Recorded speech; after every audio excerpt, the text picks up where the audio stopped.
Hi guys, my name is Sandiso and welcome to my channel, Tax Shelter. On this channel, we simplify tax for small businesses and individuals. So if that's your thing, then subscribe, Pela. And maybe like this video, it's going to be a good one. So what am I talking about today? Common expenses that you can claim, right? These are expenses that you can claim in order to reduce your tax liability, right? And people often overlook these guys. Very important. If you see me looking down, I've made notes so I don't miss anything. So I'm looking at my notes. Okay. All right. What's the first thing? Home office expenses.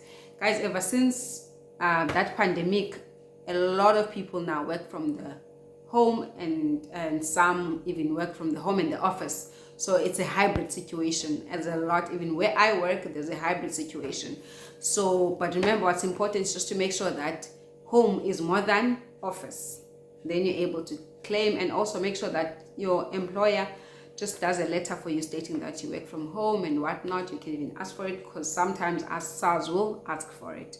Now, what are the expenses? What kind of expenses can you claim for home office? When? Number one, rent.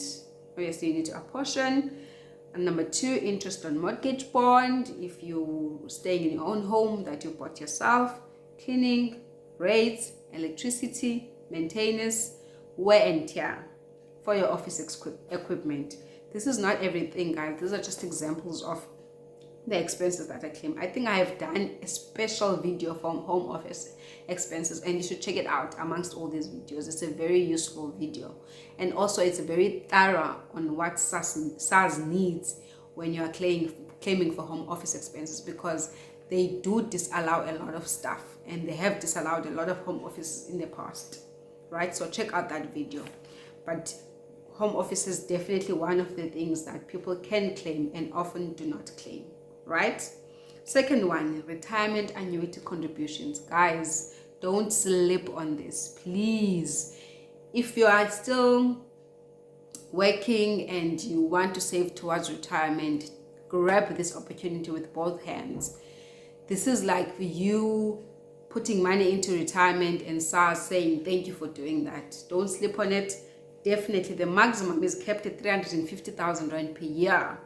And also obviously this is for pension, provident, as well as retirement annuity. So all those deductions, you can get up to 350,000 rand back if you contribute towards that. So don't sleep on it. It's one of the easiest ways to get money back. Right. Now, wear and tear on your personal assets. I've already mentioned this one briefly when I was talking about home offices. But if you're using personal assets at home for work, then you can claim for that as well. Obviously, rules apply. For instance, you must work from home more than 50% of the time. In other words, if you work 5 days a week, then 3 must be from home and 2 from the office. So I've already mentioned this. And another important thing, the work must give you a letter saying that so and so is using her personal laptop for work purposes, or we've asked so and so to use a personal laptop for work purposes. Okay, very important. Another one, medical expenses. Now, we already know that there's a rebate for medical aid. If you have medical aid, you get a rebate. Medical aid, guys, not medical insurance. Big difference, right? Insurance is something else, but medical aid is something else. So if you have medical aid, you get a rebate. But further from the rebate, if you have expenses that you pay out of your pocket, then those are deductible, provided whatever medication you buy was prescribed by a doctor. That is very important, because people get so confused. If you wake up and go buy yourself some Panado, or you wake up and go buy yourself, I don't know, whatever it is that you buy yourself, but then it's not prescribed by a doctor, then you can't deduct that, unfortunately. So whatever medication that you pay out of your pocket must have been prescribed by a doctor. Some people will go for operations and then they sit in the hospital, and the hospital will be like, no, your medical aid pays for this procedure, but it doesn't pay for this, or it pays 75% for this. And those kind of things, when you're in hospital, those are prescribed by doctors, right, or specialists. Then you can deduct for those. But for the stuff that you buy that's not prescribed by a doctor, unfortunately you can't. But then just make sure that you keep your slips, because SARS will most likely ask for proof. Very important.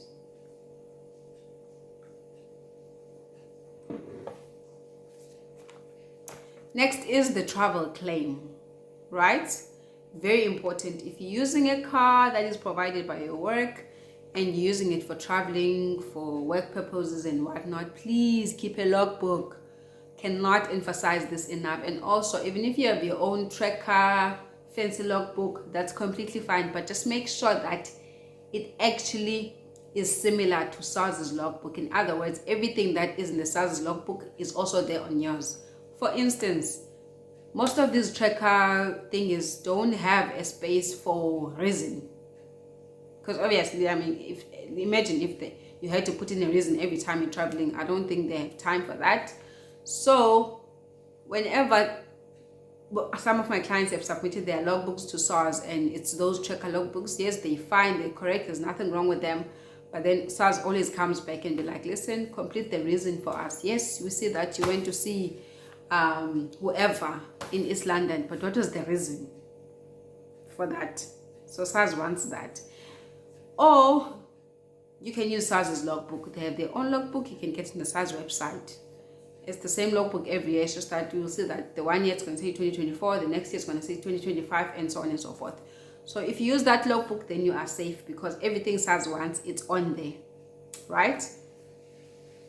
That's with travel. Oh, and another thing that's very important when it comes to travel, guys, if you are employed and you travel from home to your work, unfortunately that's not deductible. It's not. This normally works for people who are using a company car, or the work is giving them travel allowance to go see clients, or you're a commission earner, or you are an independent contractor, right?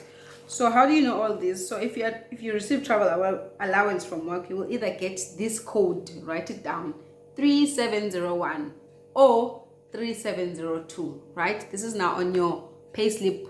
That is the code that you'll have, or RIP5, right? If you are using a company car, you will get 3802, right? Or 3816.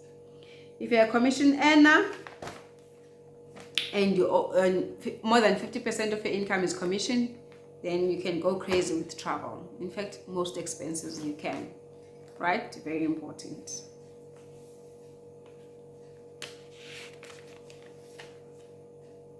Another expense that you can deduct is when you give to charity. So whenever you donate something, ask them if they are registered with SARS. If they are, then you're going to get what you call is a Section 18A certificate. You can use that certificate to deduct that amount that you actually donated. Very important. I know most people just donate out of the goodness of their hearts, but I mean, if you can benefit something from it, then why not? Just ask them, are you guys registered for SARS? And then if they say they're registered, then ask for a Section 18A certificate. If they're registered and they normally get donations, this is something that they would normally have anyway, or normally do.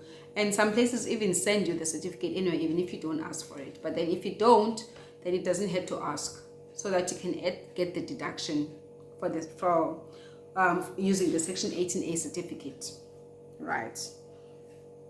And then again, I touched on this briefly when I was talking about travel, commission expenses.